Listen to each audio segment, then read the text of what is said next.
Hello students, welcome you all on your channel Vrindavan Academy. Once again we are meeting and this is the second lecture of capacitor. First lecture of capacitor में हमने देखा था कि किस तरीके से हम किसी कंडक्टर पे चार्ज को डेवलप कर सकते हैं और बेसिक प्रॉपर्टीज पढ़ी थी, बेसिक डिफिनेशन पढ़ी थी, that is what is capacitance. ठीक है। और दो चीजें हमने लिमिटेशन देखा था कि जब हम चार्ज किसी भी कैपेसिटर किसी भी कंडक्टर में स्टोर करते हैं तो वहां पे दो लिमिटेशन देखी थी कि हम लिमिटेड अमाउंट ऑफ चार्ज ही उस पर स्टोर कर सकते हैं। फर्स्ट लिमिटेशन थी उसकी साइज पे कि उसका साइज जो है अगर हमें ज्यादा चार्ज उस पर स्टोर करना है, दैट इज उसका कैपेसिटेंस ज्यादा करना है, तो हमें उसको साइज को बढ़ाना पड़ेगा। जैसा कि हमने स्फेरिकल एक कंडक्टर लिया था तो उसमें जो कैपेसिटेंस निकल के आया था C, वो आया था 4πε0r and r is the radius of that spherical conductor। तो अगर हमें कैपेसिटेंस को बढ़ाना है तो हमें क्या करना पड़ेगा, इसके रेडियस को भी इंक्रीज करना पड़ेगा। दैट मीन्स साइज पे एक लिमिटेशन आ गया कि अगर हमें ज्यादा कैपेसिटेंस का कंडक्टर चाहिए, मतलब उस पे कैपेसिटेंस का मतलब क्या होता है, capacitance is a property of storing a charge of a conductor. तो कितना चार्ज स्टोर करेगा वो कैपेसिटेंस पे डिपेंड करेगा। कैपेसिटेंस अगर बढ़ाना है that means charge storing power उसकी बढ़ रही है, तो उसके लिए हमें उसके साइज को इंक्रीज करना पड़ेगा। पहली लिमिटेशन ये आई थी। दूसरी लिमिटेशन क्या आई थी, लीकेज ऑफ चार्ज। क्या हो गया था, चार्ज हमारा लीक हो रहा था। क्यों लीक हो रहा था, जैसे ही हम क्या करते हैं, चार्ज बढ़ाना शुरू करते हैं, उसको चार्ज करना शुरू करते हैं कंडक्टर को, तो वहां पे सराउंडिंग में इलेक्ट्रिक फील्ड का जो मैग्नीट्यूड है वो बढ़ने की वजह से सराउंडिंग क्या हो जाता था, आयनाइज्ड हो जा रहा था और इस वजह से वहां पे लीकेज ऑफ चार्ज हो रहा था। मतलब हम एक सर्टेन अमाउंट ऑफ चार्ज के बाद अगर ज्यादा चार्ज देंगे तो इलेक्ट्रिक फील्ड बढ़ने की वजह से सराउंडिंग आयनाइज्ड हो जा रहा था और वहां पे चार्ज लीक हो जा रहा था। तो ये दो चीजें थी जिसकी वजह से हम कंडक्टर पे बहुत ज्यादा चार्ज उस पर डेवलप नहीं कर पा रहे थे या उस पर स्टोर नहीं करा पा रहे थे। दैट मीन्स उसके कैपेसिटेंस को बहुत ज्यादा बढ़ाया नहीं जा सकता। ठीक है। अब वहीं पे रोल आया था कि अब हम क्या करेंगे, अब हम कैपेसिटेंस को फॉर्म करने की कोशिश करेंगे, कैपेसिटर को अब हम बनाएंगे और उसका प्रिंसिपल यहाँ पे हम देखेंगे कि कैपेसिटर कैसे बनता है, कॉन्सेप्ट ऑफ कैपेसिटर क्या है और उसका प्रिंसिपल क्या है। ठीक है। तो कॉन्सेप्ट ऑफ कैपेसिटर में मैंने एक चीज बताया था, थर्ड पॉइंट जो मैंने वहां पे बताया था कि जब एक कंडक्टर को दूसरे कंडक्टर के प्रेजेंट में रखा जाता है तो उसका क्या हो जाता है, उसका जो कैपेसिटेंस होता है वो इंक्रीज हो जाता है। उसी को हमें यहाँ पे देखना है। ठीक है। कैपेसिटर हमेशा दो कंडक्टर के कॉम्बिनेशन से बनाया जाएगा और पैरेलल प्लेट कैपेसिटर का यहाँ पे एग्जांपल ले रहे हैं। सपोज कर लीजिए दो प्लेट्स हैं जो पैरेलली एक दूसरे से रखी हुई हैं, ये भी कंडक्टिंग प्लेट है, ये भी कंडक्टिंग प्लेट है। ठीक है। सपोज कर लीजिए इस पे हमने पॉजिटिव चार्ज दे दिया, इस प्लेट पे हमने क्या दे दिया, एक पॉजिटिव चार्ज यहाँ पे इस पे दिया। तो इस पॉजिटिव चार्ज की वजह से जो इस पे प्लेट पे यहाँ पे होगा, इसकी वजह से यहाँ पे इंडक्शन होगा। कैपेसिटर में क्या किया जाता है कि दो प्लेट्स को बहुत स्मॉल सेपरेशन पे रखा जाता है। सपोज कर लीजिए सेपरेशन जो है वो D है, ये इतना स्मॉल होता है सेपरेशन कि इस पे चार्ज इंड्यूस हो जाता है, यहाँ पे इंडक्शन का प्रोसेस होता है। तो हमेशा जो चार्ज इंड्यूस्ड होगा ये पॉजिटिव है, तो इस साइड जो प्लेट का इधर है that will be negative charge यहाँ पे इंड्यूस्ड हो जाएगा। प्लेट के लेफ्ट साइड क्या होगा, हमारा निगेटिव चार्ज इंड्यूस्ड हो जाएगा और जो इसके साइड में होगा राइट साइड, वहां पे क्या होगा, पॉजिटिव चार्ज यहाँ पे इस तरीके से इंड्यूस्ड हो जाएगा। ठीक है। अब क्या हुआ कि जैसे ही यहाँ पे नेगेटिव और पॉजिटिव चार्ज इंड्यूस्ड हुआ तो इसकी वजह से इस पे कुछ पोटेंशियल होगा। सपोज कर लो इसका पोटेंशियल पहले V था, पहले इसका पोटेंशियल कितना था, V था, और ये पॉजिटिव चार्ज है तो इस चार्ज की वजह से जो पोटेंशियल होगा वो पॉजिटिव होगा। ठीक है। क्योंकि पोटेंशियल जो है एक स्केलर क्वांटिटी है and it totally depends on the sign of charge. तो इसकी वजह से, इस निगेटिव चार्ज की वजह से जो इस कंडक्टर का पोटेंशियल होगा, इसकी वजह से निगेटिव चार्ज की वजह से इस कंडक्टर पे जो पोटेंशियल होगा वो क्या होगा, निगेटिव होगा। और इस पॉजिटिव चार्ज की वजह से जो इस कंडक्टर पे पोटेंशियल होगा वो क्या होगा, पॉजिटिव होगा। लेकिन ये नेगेटिव चार्ज इस कंडक्टर से थोड़ा क्लोजर है compare to this positive charge, इसलिए ये वाला जो पोटेंशियल होगा वो थोड़ा हायर होगा और ये वाला पोटेंशियल जो होगा थोड़ा सा कम होगा। किसके कंपैरेटिवली? माइनस वाले के कंपैरेटिवली। तो इसका मतलब कि निगेटिव पोटेंशियल हायर है इस कैपेसिटर पे और यहाँ पे पॉजिटिव पोटेंशियल जो है वो लोअर है। तो जब इन दोनों का नेट पोटेंशियल निकालोगे निगेटिव और पॉजिटिव का, तो ये डोमिनेट करेगा निगेटिव वाला, और जो इस पे इफेक्टिव पोटेंशियल आएगा, जो इंड्यूस्ड चार्ज है, उसकी वजह से ये जो इंड्यूस्ड चार्ज यहाँ पे दूसरी प्लेट पे हो रहा है, जो अनचार्ज में लाके रखा था यहाँ पे, तो इसकी वजह से जो इफेक्टिव पोटेंशियल यहाँ पे होगा दैट विल बी निगेटिव, क्योंकि निगेटिव चार्ज ज्यादा पास है तो निगेटिव वाला डोमिनेट करेगा। तो ये निगेटिव पोटेंशियल होने की वजह से, इसकी वजह से, और इसका पॉजिटिव पोटेंशियल था, तो ये वाला पोटेंशियल पॉजिटिव, ये वाला पोटेंशियल निगेटिव, तो दोनों सब्सट्रैक्ट होंगे, तो रिजल्टेंट जो पोटेंशियल आएगा वो थोड़ा सा क्या हो जाएगा? डिक्रीज हो जाएगा। और सिंस हमने पढ़ा है कि capacitance C is equals to क्या होता है? Q by V। तो अगर यहाँ पे चार्ज कांस्टेंट रहेगा, वो चेंज नहीं होगा, तो इस केस में पोटेंशियल अगर डिक्रीज करेगा तो कैपेसिटेंस हमारा क्या हो जाएगा? राइज हो जाएगा। तो तीसरा फैक्टर जो हमने पहले लेक्चर में पढ़ा था कि एक कंडक्टर को, अगर एक कंडक्टर के प्रेजेंस में एक दूसरे अनचार्ज्ड कंडक्टर को यहाँ पे अगर ले आते हैं, तो इसका जो कैपेसिटेंस है, इस प्लेट का जो कैपेसिटेंस है वो क्या हो जाता है? राइज हो जाता है। ठीक है, तो यहाँ पे कैपेसिटेंस क्या हो जाएगा? थोड़ा सा बढ़ जाएगा। तो बिना कुछ किए, बिना साइज को इंक्रीज किए और बिना लीकेज के, बिना कुछ किए हुए यहाँ पे हम क्या कर सकते हैं? कैपेसिटेंस को राइज कर सकते हैं by bringing a second conductor to the first conductor. तो ये हमने देख लिया। ये तो हुआ कि थोड़े से अमाउंट में ही कैपेसिटर इंक्रीज करेगा, क्योंकि अभी भी इसका पोटेंशियल थोड़ा सा ही डिक्रीज हुआ है। क्यों? क्योंकि ये पॉजिटिव चार्ज इस निगेटिव वाले की वजह से जो पोटेंशियल है उसको थोड़ा सा न्यूट्रलाइज कर दे रहा है। अगर हम किसी तरीके से इस पॉजिटिव चार्ज को अगर यहाँ से गायब कर दें, तो ये क्या हो जाएगा? इसकी वजह से जो निगेटिव पोटेंशियल यहाँ इसके पोटेंशियल को डिक्रीज करेगा वो बहुत ज्यादा इफेक्टिव हो जाएगा।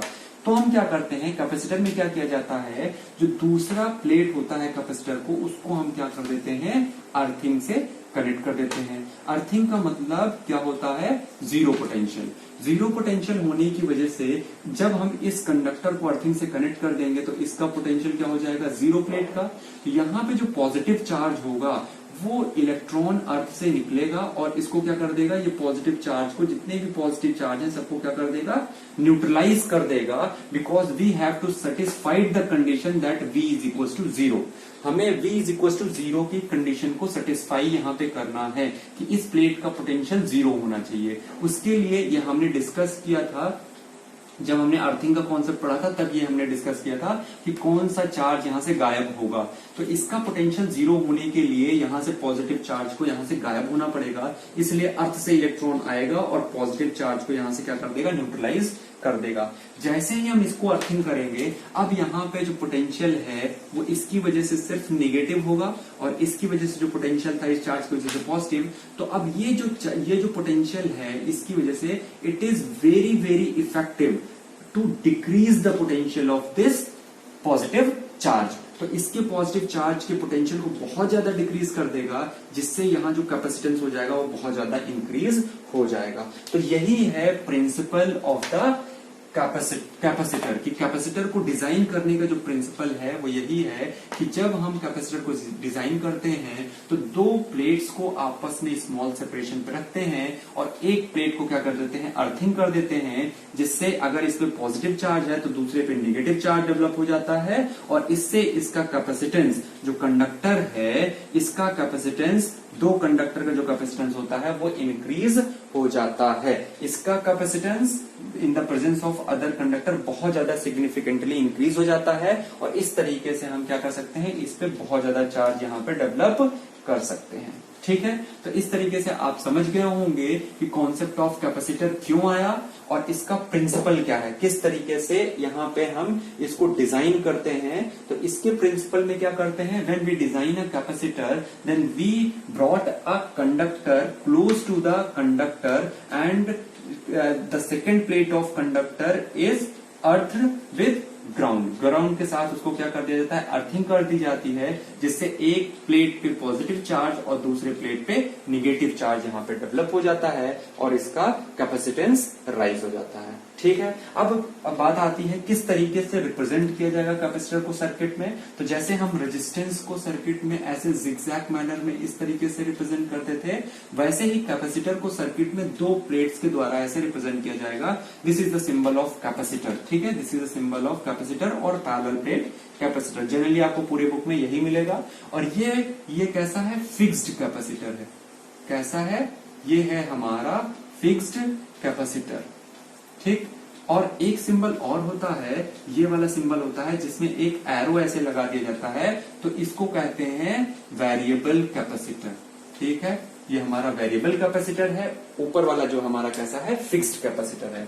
जैसे हम लोग रेजिस्टेंस में पढ़ते थे, एक एरो ऐसे लगा दिया जाता था 10th में, तो हम कहते थे वेरिएबल रजिस्टर, या इसको रिहोस्टेड भी कभी कभी कह दिया जाता था। ठीक है, तो ये हमने देख लिया कि कॉन्सेप्ट ऑफ कैपेसिटर क्या होगा एंड इट्स बेसिक प्रिंसिपल। ठीक है, चलिए अब आगे बात करते हैं। आगे टॉपिक में हम पढ़ेंगे, नेक्स्ट टॉपिक जो हमें पढ़ना है that is parallel plate capacitor.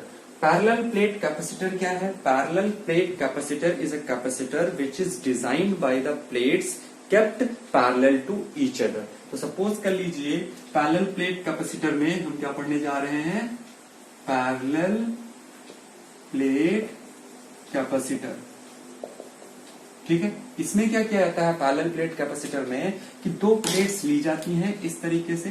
Suppose कर लीजिए दो प्लेट हमने ये ले ली, ठीक है, और इसको स्मॉल सेपरेशन पे रख दिया। ठीक है, स्मॉल सेपरेशन थोड़ा यहां बनाइए जिससे हम स्मॉल सेपरेशन इसमें आसानी से दिखा सकें। सपोज कर लीजिए इनके बीच में जो स्मॉल सेपरेशन है दैट इज डी। ये दो पैरेलल प्लेट्स हैं, रखी हुई हैं, ऐसे रखी हैं, दो प्लेट्स ऐसे रखी हुई हैं पैरेलली, और इनके बीच में जो सेपरेशन है स्मॉल वो डी है। और इन प्लेट्स, दोनों प्लेट्स आइडेंटिकल हैं और दोनों का एरिया क्या है, ए है। और इनपे जो कैपेसिटर की प्लेट होती हैं उनपे जो चार्ज होता है वो इक्वल मैग्नीट्यूड का बट अपोजिट इन साइन। तो इसकी मान लेते हैं चार्ज डेंसिटी प्लस सिग्मा है और इसकी चार्ज डेंसिटी माइनस सिग्मा है। चार्ज डेंसिटी मीन्स कि अगर ये एरिया पे चार्ज डिस्ट्रीब्यूटेड है तो चार्ज डेंसिटी का मतलब हुआ कि charge per unit area, and opposite charge होता है। तो हमने पढ़ा था वहां पे, कहां पे, electric field between two plates. To plates अगर चार्ज रखी हैं तो उनके बीच का जो इलेक्ट्रिक फील्ड होता है वो क्या होता है।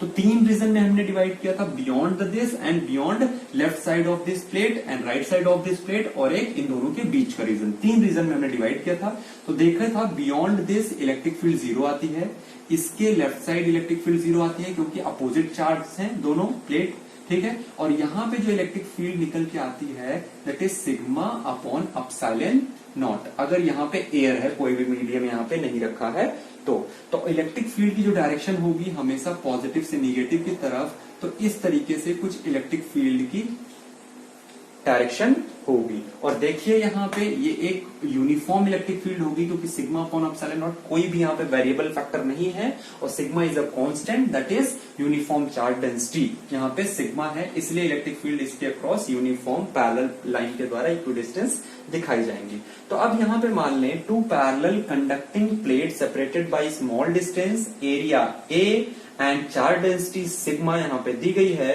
तो यहाँ पे अगर मैं कहूं कि चार्ज क्या होगा, यहाँ पे अगर मैं टोटल चार्ज निकालने की कोशिश करूं तो Q is equal to total charge that is charge density sigma multiplied by area A। तो ये हो जाएगा चार्ज सिग्मा A, इस पे प्लस सिग्मा A और इस पे क्या हो जाएगा माइनस सिग्मा A। तो मैं प्लस माइनस दोनों यहाँ पे दिखा दे रहा हूँ। ठीक है, तो अगर आउटर रीजन में देखा जाए तो इलेक्ट्रिक फील्ड तो 0 होगी, लेकिन इनर रीजन में जो इलेक्ट्रिक फील्ड है वो सिग्मा अपॉन एप्सिलॉन नॉट, जो कि हम पहले ही पढ़ चुके हैं इसलिए मैं इसको दोबारा नहीं करा रहा हूं। तो इसके अक्रॉस जो पोटेंशियल डिफरेंस होगा, इसके क्रॉस प्लेट के क्रॉस जो पोटेंशियल डिफरेंस होगा, तो हम पहले ही फॉर्मूला पढ़ चुके हैं पोटेंशियल डिफरेंस B, और अगर दो प्लेट्स के बीच में पोटेंशियल डिफरेंस B है, इलेक्ट्रिक फील्ड E है और उनके बीच का सेपरेशन D है, तो हमने पहले ही पढ़ा है potential difference will be E into D। जैसे हम पढ़ते थे electric field E is equal to V upon D, ये फॉर्मूला पढ़ा था। तो यहां से अगर V निकाला जाए पोटेंशियल डिफरेंस तो E इंटू D यहाँ पे हो जाएगा। तो अगर यहाँ पे E की वैल्यू पुट कर दो, E की वैल्यू क्या है sigma upon epsilon not into क्या हो जाएगा डी।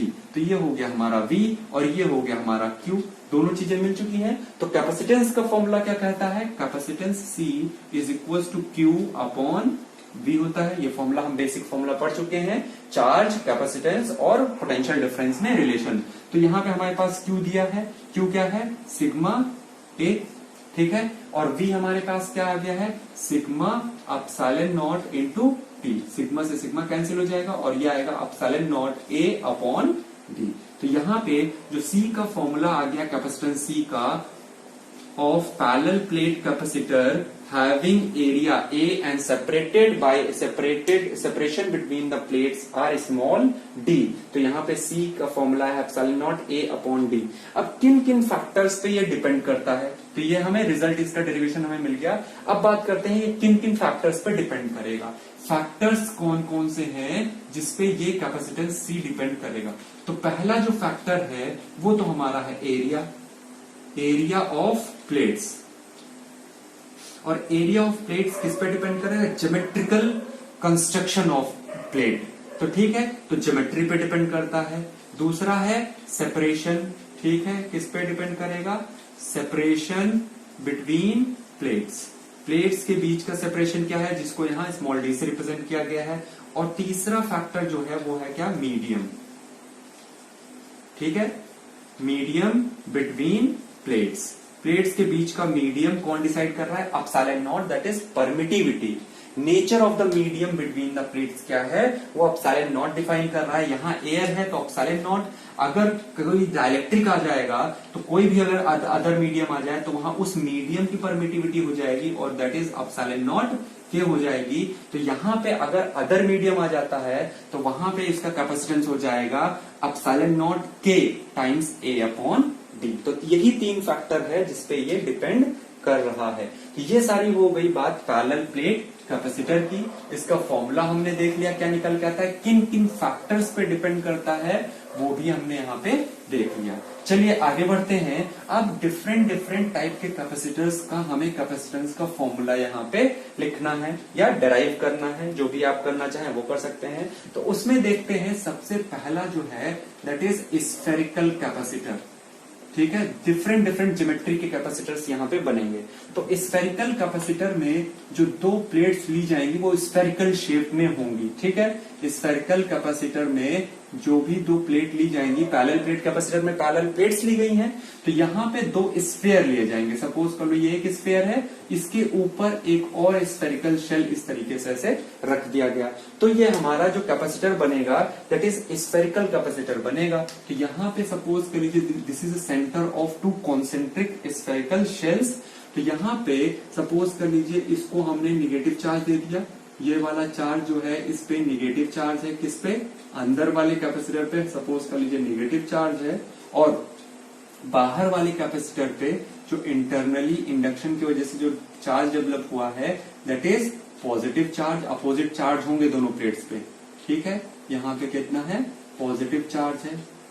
ये हमने मान लिया कि इस पे निगेटिव चार्ज है और इस पे पॉजिटिव चार्ज है, और जो चार्ज होगा उसका मैग्नीट्यूड दोनों पे सेम होगा। हमने बताया था कैपेसिटर जब भी बनेगा मैग्नीट्यूड ऑफ चार्ज जो होगा दोनों प्लेट्स पे वो इक्वल होना चाहिए। तो यहाँ पे अगर मैं किसी एक पर्टिकुलर पॉइंट पे इस पर्टिकुलर पॉइंट पे अगर इलेक्ट्रिक फील्ड लिखना चाहूं तो गॉस लॉ से मैं आसानी से लिख सकता हूं। तो यहाँ पे कंस्ट्रक्शन में सपोज कर लीजिए जो अंदर वाली प्लेट है उसकी रेडियस A है और बाहर वाली प्लेट की रेडियस कितनी है, B है। तो किसी पर्टिकुलर पॉइंट दिस पे जिसकी डिस्टेंस यहाँ सेंटर से R है उस पे अगर मुझे इलेक्ट्रिक फील्ड लिखना है, इलेक्ट्रिक फील्ड क्यों लिख रहा हूँ, क्योंकि अगर इलेक्ट्रिक फील्ड मैं यहाँ पे लिखूंगा तभी मैं यहाँ पे पोटेंशियल डिफरेंस इस और इस प्लेट के बीच में लिख पाऊंगा। तो यहाँ पे इलेक्ट्रिक फील्ड तो जीरो होगी, क्योंकि मैंने बताया था कंडक्टर के अंदर इलेक्ट्रिक फील्ड जीरो होती है, यहाँ तो जीरो होगी, लेकिन यहाँ इलेक्ट्रिक फील्ड जीरो नहीं होगी। तो मैं क्या करता हूँ, यहाँ पे एक गॉसियन सरफेस ड्रॉ करता हूँ। यहाँ पे ऐसे गॉसियन सरफेस मैंने यहाँ पे ड्रॉ की, तो गॉसियन सरफेस ड्रॉ करने की वजह से जो यहाँ पे फाई ई होगा that is flux, electric flux associated with this Gaussian surface will be E electric field है, ठीक है। तो यहां से यहां तक इलेक्ट्रिक फील्ड यूनिफॉर्म होगी, क्योंकि मैंने बताया था एक कंडक्टर के बाहर जो इलेक्ट्रिक फील्ड होती है, इलेक्ट्रिक फील्ड जो होती है किसी पर्टिकुलर पॉइंट पे, इस गॉसियन सरफेस के पर्टिकुलर पॉइंट पे, वो यूनिफॉर्म होगी, ठीक है, क्योंकि ये पॉइंट चार्ज की तरह ट्रीट करने लगता है। तो अगर पीछे के कॉन्सेप्ट आपके क्लियर है तभी आप इस चीजों को समझ पाओगे। तो यहाँ पे यूनिफॉर्म इलेक्ट्रिक फील्ड होगी और यहाँ पे क्या हो जाएगा, गॉसियन सरफेस का area that is 4 pi r square. This is the flux. और अगर ये तो फ्लक्स हो गया बेसिक डेफिनेशन से, ठीक है, ई डॉट डीएस से, जो कि फ्लक्स का बेसिक डेफिनेशन क्या है, flux E linked with closed surface is equal to closed integral of surface E dot d s, ये होता है। तो यहाँ पे इलेक्ट्रिक फील्ड और एरिया वेक्टर दोनों स्फेरिकल केस में सेम डायरेक्शन में होते हैं, तो ई डी एस हो जाएगा, ई कांस्टेंट है तो ई बाहर आ जाएगा, integral of closed surface ds, और क्लोज्ड सरफेस ds का integral that is surface area of sphere, और वो कितना होता है 4 पाई आर स्क्वायर, वही यहाँ पे लिखा गया है। अब आगे बात करते हैं कि गॉस लॉ से फ्लक्स क्या होगा। तो गॉस लॉ से फ्लक्स हमने देखा था टोटल चार्ज हम मान लेते हैं कितना है, Q divided by epsilon not. तो ये हो जाएगा Q upon epsilon not, total charge divided by epsilon not, तो ये हो जाएगा। अब यहाँ पे अगर मैं इलेक्ट्रिक फील्ड दोनों को कंपेयर करके यहाँ पे इलेक्ट्रिक फील्ड निकालने की कोशिश करूं, तो इलेक्ट्रिक फील्ड यहाँ से कितना आएगा, दोनों को कंपेयर कर लीजिए, तो ये 4 पाई आर स्क्वायर नीचे चला जाएगा। तो ये जो फॉर्मूला निकल के आएगा इलेक्ट्रिक फील्ड का that is 4 pi epsilon naught Q upon r square. ऊपर वाली दोनों इक्वेशन से ये इलेक्ट्रिक फील्ड का फॉर्मूला यहां से निकल के आ जाएगा। और अगर मैं पोटेंशियल डिफरेंस लिखना चाहूं, potential difference from this surface to this surface, दोनों सरफेस का अगर पोटेंशियल डिफरेंस लिखना चाहूं, तो potential difference is a negative integral of E dot d r, ये हमने पढ़ा है, negative integral of E dot d r. और कहां से कहां तक मैं लिख रहा हूं, ये डी आर का इंटीग्रेशन कहां से, रेडियल वेक्टर ए से कहां तक, बी तक मैं यहां से लिख रहा हूं, ठीक है, ए से बी तक। तो यहाँ पे अगर मैं यहाँ पे लिखूं ए से बी तक इसका वो इंटीग्रेट करूं, तो यहाँ पे वैल्यू पुट कर दीजिए और यहाँ पे इंटीग्रेशन कर दीजिए। तो यहाँ पे अगर देखा जाए ई वेक्टर और डी आर वेक्टर के बीच में, दोनों के बीच में एंगल कितना है, 180 डिग्री है। देखो कैसे, यहाँ से जो इलेक्ट्रिक फील्ड है ये निगेटिव है, ये पॉजिटिव है, तो इलेक्ट्रिक फील्ड की डायरेक्शन बाहर से अंदर की तरफ है, जबकि जो हम इंटीग्रेशन कर रहे हैं वो कहां से कर रहे हैं, ए से बी, मतलब जो डिस्प्लेसमेंट वेक्टर है, डी आर वेक्टर है, वो अंदर से बाहर की तरफ और ये बाहर से अंदर की तरफ, that is E vector and D R vector के बीच में जो एंगल है थीटा वो 180 डिग्री है। और ई dot d are, E D R cos 180, और ये माइनस आएगा और इस केस में क्या हो जाएगा, प्लस हो जाएगा। तो ये होगा ए से बी ई डी आर, और ये हो जाएगा पोटेंशियल डिफरेंस। यहाँ पे प्लस क्यों है आपको पता है, क्यों, क्योंकि यहाँ पे cos 180 माइनस हो जाएगा और माइनस माइनस क्या हो जाएगा, प्लस। अब यहाँ पे वैल्यू पुट कर दीजिए और इसको डिफरेंशिएट कर दीजिए, तो v e की वैल्यू पुट करेंगे 1/4 पाई एप्सिलॉन नॉट q, ये सब कांस्टेंट है, बाहर आ जाएगा, तो ये हो जाएगा q upon 4 pi epsilon naught integration a to b, और ये r स्क्वायर है, ऊपर जाएगा कितना हो जाएगा, r की पावर -2 इंटू डी आर। इसको इंटीग्रेट करिए, r की पावर n का जो इंटीग्रेशन होता है वो होता है r की पावर n+1, डिनोमिनेटर में n+1। तो यहाँ पे अगर डिफरेंशिएट करेंगे, इंटीग्रेट करेंगे इसको, तो ये हो जाएगा 4 pi epsilon not that is r की पावर -2+1, और यहाँ पे आएगा -2+1, और लिमिट कहां से कहां पुट करेंगे, a से b तक यहाँ पे लिमिट पुट कर देंगे, ठीक है। चलिए आगे देखिए, तो क्या आया यहाँ पे, जो पोटेंशियल डिफरेंस आया है across the two surfaces, to plates, spherical plates of a spherical capacitor, यहाँ पे जो आया है that is Q upon 4 pi epsilon naught, और यहाँ पे जो फॉर्मूला निकल के आया है r की पावर -2+1, r की पावर -1, और यहाँ पे क्या आ जाएगा, -2+1 कितना आ जाएगा, -1, तो यहाँ पे -1 आ जाएगा, ये आ गया।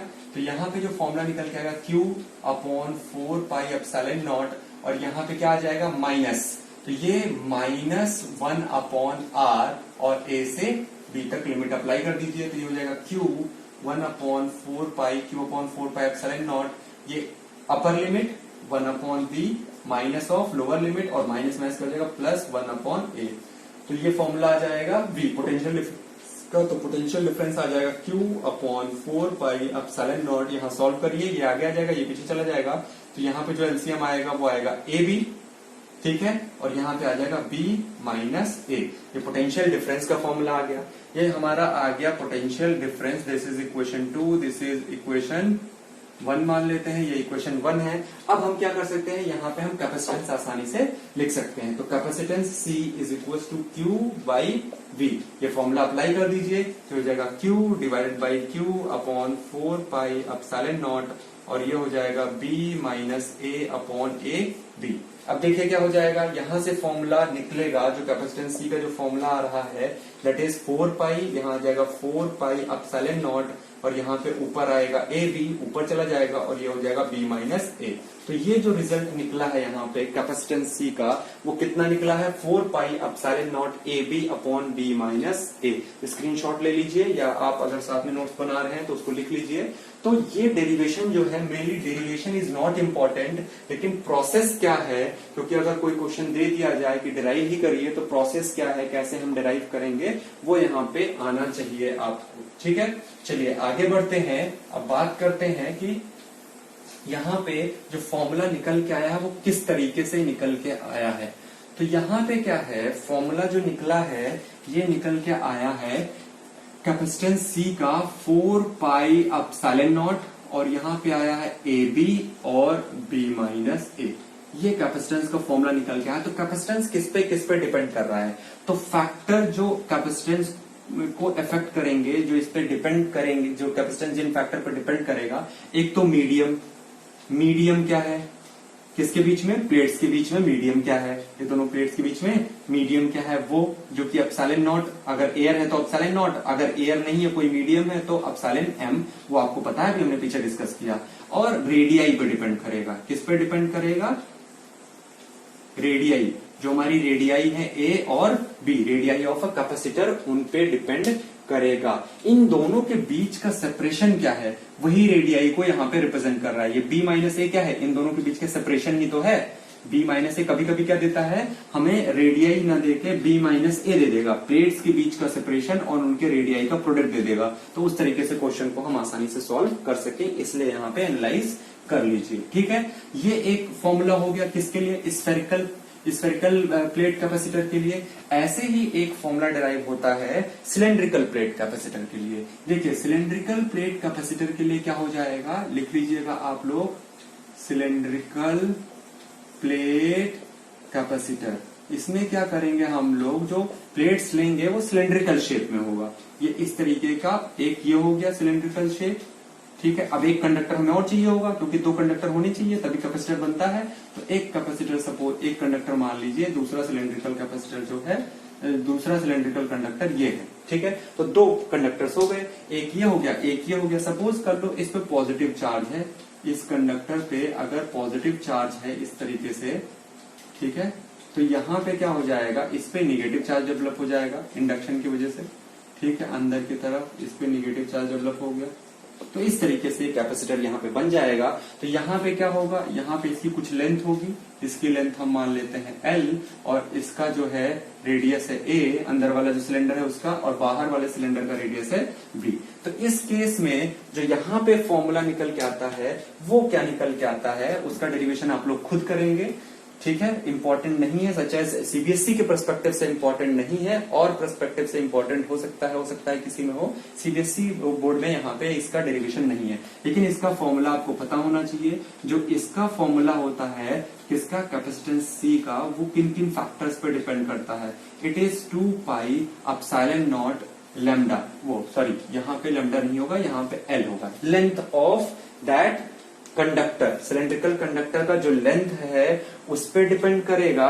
और एक फैक्टर है जिसपे ये डिपेंड करता है, दैट इज रेडियस जो इनकी है। और यहाँ पे आता है लॉग का, natural log ln upon BA, ठीक है। ये इन पे डिपेंड करता है, 2 तरीके से डिपेंड कर रहा है। एक तो इसके लेंथ पे डिपेंड कर रहा है ऑफ दैट कंडक्टर, और उनकी रेडियाई पे, जो उनकी रेडियाई है रिस्पेक्टिव कंडक्टर्स की, that is B outer radii and A internal radii, इन पे डिपेंड करता है। दो चीजों पे यहाँ पे डिपेंड करता है और मीडियम पे तो डिपेंड करेगा ही, और एप्सिलॉन नॉट का यहाँ पे फैक्टर आ ही रहा है। तो इस तरीके से हमने देखा डिफरेंट डिफरेंट कैपेसिटर और उनके कैपेसिटेंस का फॉर्मूला क्या होता है और किस तरीके से चीजों को हम यहाँ पे सॉल्व करते हैं। ये सारी चीजें हमने देख ली। अब हम बात करेंगे कुछ, एक टॉपिक पढ़ लेते हैं जैसे कॉम्बिनेशन ऑफ कैपेसिटर। तो कॉम्बिनेशन ऑफ कैपेसिटर की अगर हम बात करें तो सिंस ये वीडियो बहुत लंबा हो गया है तो ये वीडियो यहीं पर बाइंड करते हैं सेकंड लेक्चर में।